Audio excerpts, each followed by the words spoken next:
مصر میں موجود تمام لوگوں کو جلائے ڈالتی ہے، مگر اس آگ سے بنی اسرائیل کے گھر محفوظ رہتے ہیں۔ فرعون نے اس خواب کی تعبیر کاہنوں سے پوچھی، وہ کاہن اس کے نزدیک عالم تھے۔ انہوں نے خواب کی تعبیر یہ بتائی کہ بنی اسرائیل میں ایک بچہ ایسا پیدا ہونے والا ہے جس کی وجہ سے مصریوں کی ہلاکت ہوگی۔ یہ تعبیر سن کر فرعون ڈر گیا، تب اس نے ایک خوفناک حکم جاری کیا، بنی اسرائیل میں جو بچہ پیدا ہو اسے قتل کر دیا جائے۔ اللہ کی قدرت دیکھیے کہ ہارون علیہ السلام اس سے پہلے پیدا ہو چکے تھے اور موسیٰ علیہ السلام کی والدہ امید سے تھی۔ فرعون نے اپنا حکم یوں جاری کیا تھا کہ اگر ان کے ہاں بیٹے پیدا ہوں تو انہیں قتل کر دو، بیٹیاں پیدا ہوں تو انہیں زندہ چھوڑ دیا جائے۔ چنانچہ ایسا ہی کیا جانے لگا، ہر نو مولود بچے کو قتل کیا جانے لگا، بچیوں کو چھوڑ دیا جاتا۔ یہ تھا بچوں کو ذبح کرنے کا حکم جو بنی اسرائیل میں شروع ہوا۔ اس کا طریقہ انہوں نے یہ اختیار کیا کہ ہر حاملہ خاتون کی نگرانی شروع کر دی۔ دایا عورتوں کے ذمے یہ ڈیوٹی لگائی کہ حاملہ مستورات کی اطلاع دیں گی، اور جو دایا اطلاع نہ دیتی اسے بھی قتل کر دیا جاتا۔ اس طرح فرعون اور اس کے وزیروں کو ہر نو مولود سے باخبر رکھا جاتا تھا۔ ان دنوں سیدنا موسیٰ علیہ السلام کی والدہ اپنے حمل کے ابتدائی دنوں میں تھیں۔ انہوں نے اس بات کو چھپائے رکھا اور دایا کا کام کرنے والی عورتوں سے بھی خود کو چھپائے رکھا، یہاں تک کہ درد ذہ کا وقت آ پہنچا اور انہوں نے بچے کو جنم دیا۔ اس بارے میں سوائے قریبی لوگوں کے کوئی نہیں جانتا تھا۔ بچے کی پیدائش کے بعد وہ فکر مند رہنے لگیں۔ حمل کے دنوں میں تو انہوں نے خود کو چھپا لیا تھا، اب بچے کو کیسے چھپائیں؟ پھر بھی اپنی پوری کوشش کرتی رہیں، یہاں تک کہ ان کے پاس اللہ کا حکم آ گیا۔ یہ حکم اللہ نے ان کے دل میں ڈالا تھا، یعنی القاء کیا گیا تھا۔ یہ وہ وحی نہیں تھی جو پیغمبروں پر آتی ہے۔ سورۃ القصص آیت 7 میں ہے، اور ہم نے موسیٰ کی ماں کو وحی کی کہ اسے دودھ پلاتی رہ، اور جب تجھے اس کی نسبت کوئی خوف معلوم ہو تو اسے دریا میں بہا دینا، اور کوئی ڈر خوف یا رنج غم نہ کرنا، ہم یقیناً اسے تیری طرف لوٹانے والے ہیں اور اسے اپنے پیغمبروں میں بنانے والے ہیں۔ مطلب یہ تھا کہ جب تفتیش اور تحقیق شروع ہو یا خطرات بڑھ جائیں تو اسے دریا میں ڈال دیں۔ اس آیت مبارکہ میں بیک وقت 2 خبریں، 2 احکام، 2 حکم امتناعی اور 2 بشارتیں ہیں، یعنی ہم نے موسیٰ کی ماں کو وحی کی کہ اسے دودھ پلاتی رہے، یہ 2 خبریں ہیں، اور جب تجھے خوف محسوس ہو تو اسے دریا میں بہا دے، یہ 2 حکم ہیں۔ کوئی خوف نہ کھا اور کوئی غم نہ کر، یہ 2 امتناعی حکم ہیں۔ ہم یقیناً اسے تیری طرف لوٹانے والے ہیں اور اسے اپنے پیغمبروں میں سے ایک پیغمبر بنانے والے ہیں، یہ 2 بشارتیں ہیں۔ اور پھر واقعی تلاش شروع ہو گئی، بنی اسرائیل پر سختی کی گئی۔ موسیٰ علیہ السلام کی ماں نے اللہ کے حکم کے مطابق بچے کو صندوق میں رکھا اور دریا میں چھوڑ دیا۔ ساتھ ہی موسیٰ علیہ السلام کی بہن سے کہا، تو بھی اس کے پیچھے پیچھے چلتی جا۔ چنانچہ وہ دریائے نیل کی موجوں میں چلے اور ان کی بہن کنارے کنارے چلی، اپنے بھائی کی نگرانی کرتی جا رہی ہے کہ دریا میں ڈالنے کے بعد کیا بنتا ہے۔ اللہ تعالیٰ سورۃ القصص آیت 11 میں فرماتے ہیں، موسیٰ کی والدہ نے ان کی بہن سے کہا، تو اس کے پیچھے پیچھے جا، تو وہ اسے دور ہی دور سے دیکھتی رہی اور فرعونیوں کو اس کا علم بھی نہ ہوا۔ صندوق بہتا ہوا فرعون کے محلات کے قریب آن ٹھہرا۔ محلات دریائے نیل کے کنارے تھے۔ اللہ تعالیٰ سورۃ القصص میں فرماتے ہیں، آخر فرعون کے آدمیوں نے صندوق اٹھا لیا، آخرکار یہی بچہ ان کا دشمن ہوا اور ان کے رنج کا باعث بنا۔ اب وہ اس کی بھلائی چاہ رہے ہیں، لیکن وہی فرعونیوں کے لیے وبال جان بننے والا تھا۔ اللہ سورۃ القصص آیت 8 میں فرماتے ہیں، کچھ شک نہیں کہ فرعون اور حامان اور ان کے لشکر تھے ہی خطا کار۔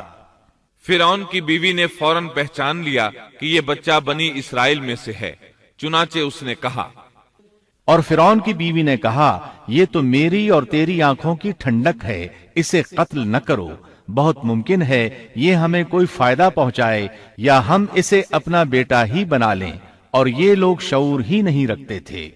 مطلب یہ کہ اس پورے معاملے میں اللہ تعالیٰ کی تدبیر سے انہیں آگاہی نہیں تھی۔ اس پر فرعون نے کہا، یہ صرف تیری آنکھوں کی ٹھنڈک ہے، میری نہیں۔ میں نہیں چاہتا بنی اسرائیل کا کوئی بچہ میری نگرانی میں پلے، لہذا یہ صرف تیری ہی آنکھوں کی ٹھنڈک ہے۔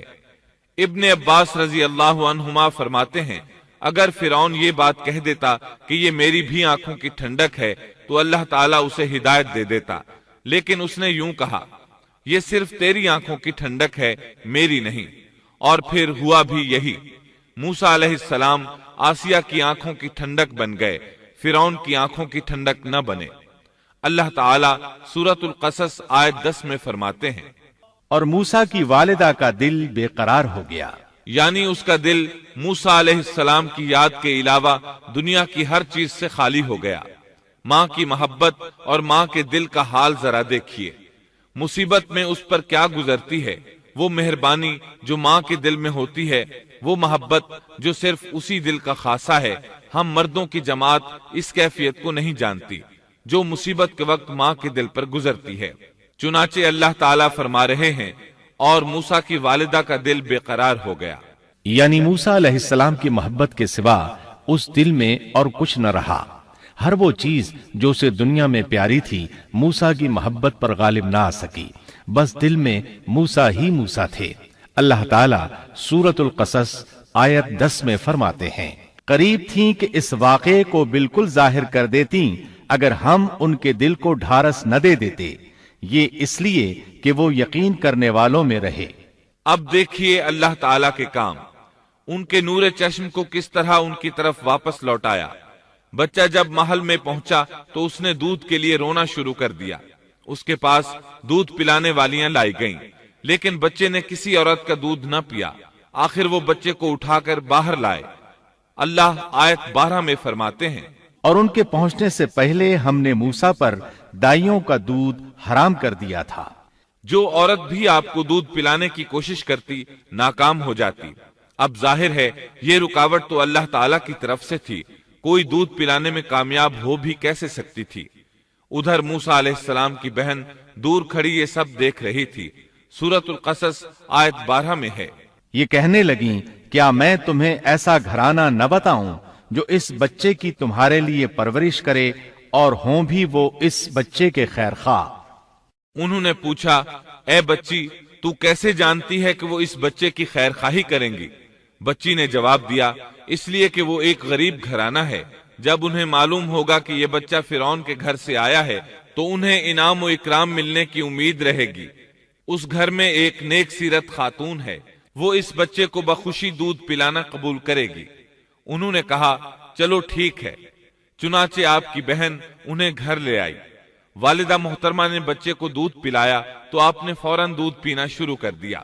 سیدہ آسیہ نے ان کی طرف پیغام بھیجا کہ وہ محل میں آ جائے، اور جب تک بچہ دودھ پیتا رہے وہ اس کے پاس محل ہی میں رہے۔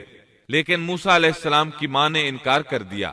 انہوں نے کہا، میرے اہل و عیال ہیں، میرے خاوند بھی ہیں، لہٰذا ان کے ہوتے ہوئے میں گھر نہیں چھوڑ سکتی۔ اب چونکہ بچے نے کسی اور کا دودھ پینا قبول نہیں کیا تھا، اس لیے وہ خود بچے کو لے کر آتے تھے۔ اس طرح موسیٰ علیہ السلام کی والدہ کا بے حد احترام ہونے لگا۔ فرعون کے ہر کارے تحفے تحائف ان کے گھر لانے لگے۔ اللہ تعالیٰ آیت 13 میں فرماتے ہیں، پس ہم نے اسے اس کی ماں کی طرف واپس پہنچایا تاکہ اس کی آنکھیں ٹھنڈی رہیں اور آزردہ خاطر نہ ہو، اور جان لے کہ اللہ کا وعدہ سچا ہے، لیکن اکثر لوگ نہیں جانتے۔ اس طرح موسیٰ علیہ السلام شاہی محل میں پلنے بڑھنے لگے، یہاں تک کہ 18 سال کے خوبرو نوجوان ہو گئے۔ اللہ تعالیٰ آیت 14 میں فرماتے ہیں، اور جب موسیٰ اپنی جوانی کو پہنچ گئے اور پورے توانا ہو گئے تو ہم نے انہیں علم و حکمت عطا فرمایا۔ نیکی کرنے والوں کو ہم اسی طرح بدلہ دیا کرتے ہیں۔ وقت گزرتا رہا۔ ایک روز آپ ایسے وقت میں راستے سے گزر رہے تھے جس وقت عموماً لوگ گھروں سے نہیں نکلا کرتے تھے۔ کہا جاتا ہے وہ دوپہر کا وقت تھا۔ آپ شہر میں داخل ہوئے، لوگ غفلت میں تھے، بس اکا دکا لوگ باہر تھے۔ آپ نے 2 آدمیوں کو لڑتے جھگڑتے دیکھا۔ ان میں سے ایک بنی اسرائیل کا تھا، دوسرا فرعون کی قوم سے تھا، یعنی مصری تھا۔ آپ کی قوم والے نے اپنے دشمن کے خلاف آپ سے مدد مانگی۔ آپ کی حمیت نے جوش مارا۔ آپ نے دیکھا مصری اس کمزور اسرائیلی کو پکڑے ہوئے تھا۔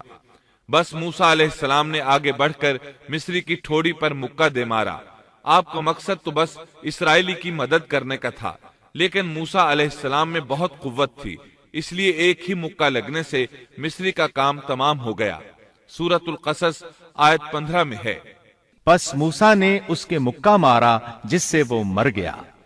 موسیٰ علیہ السلام کو بہت تعجب ہوا کہ یہ کیا ہو گیا، ان کا قتل کرنے کا تو کوئی ارادہ نہیں تھا۔ موسیٰ علیہ السلام نے فوراً کہا، یہ تو شیطانی کام ہے۔ آپ یہ کہنا چاہتے تھے میرا ارادہ تو اسے قتل کرنے کا نہیں تھا، یہ فعل تو شیطان نے کیا ہے۔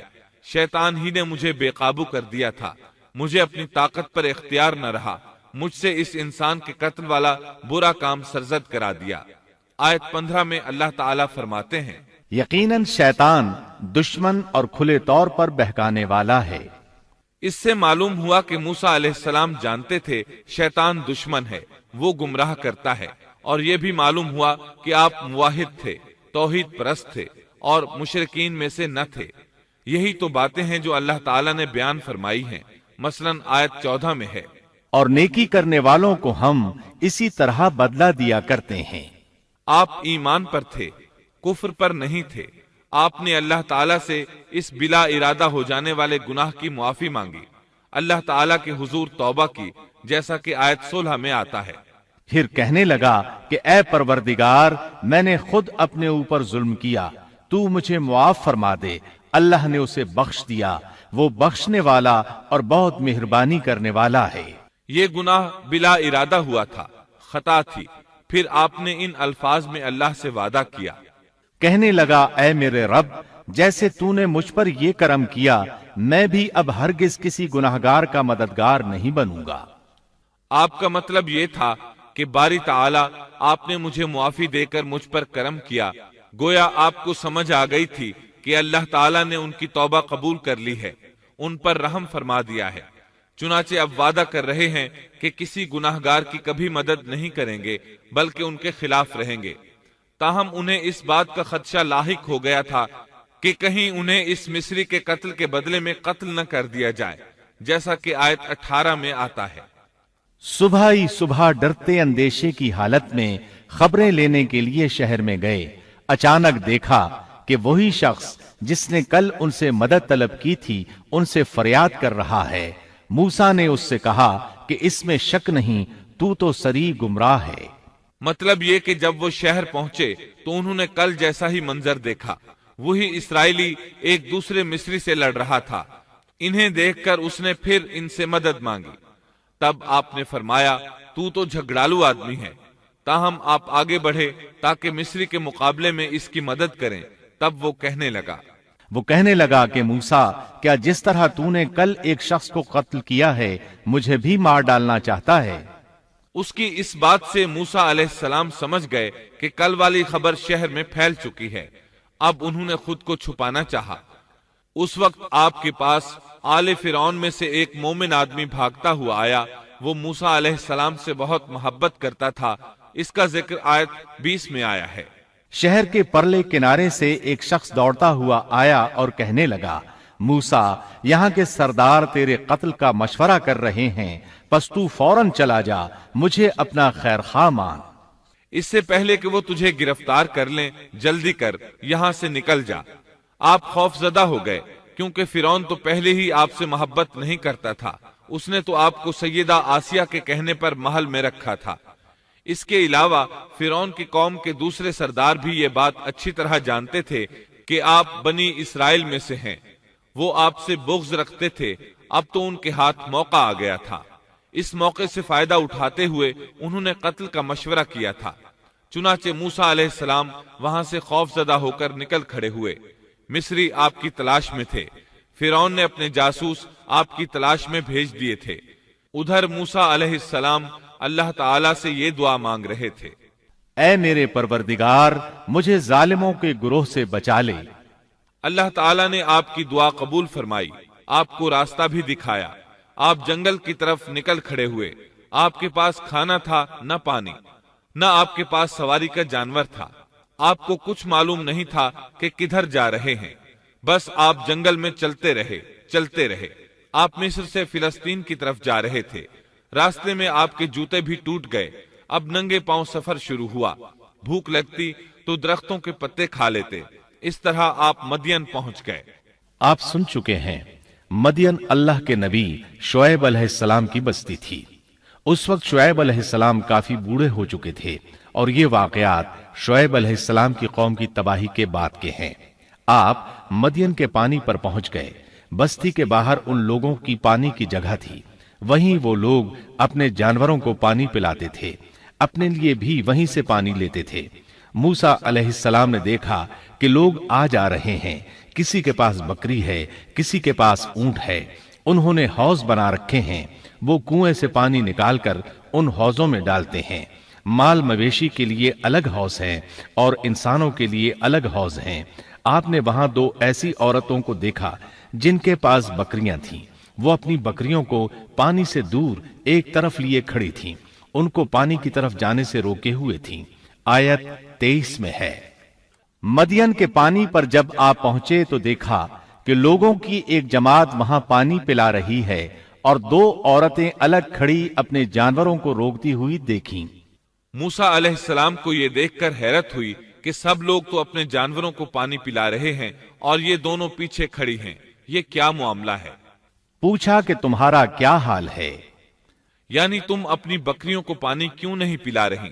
آیت 23 میں آتا ہے، وہ بولیں کہ جب تک یہ چرواہے واپس نہ لوٹ جائیں ہم پانی نہیں پلاتی، اور ہمارے والد بہت بڑی عمر کے بوڑھے ہیں۔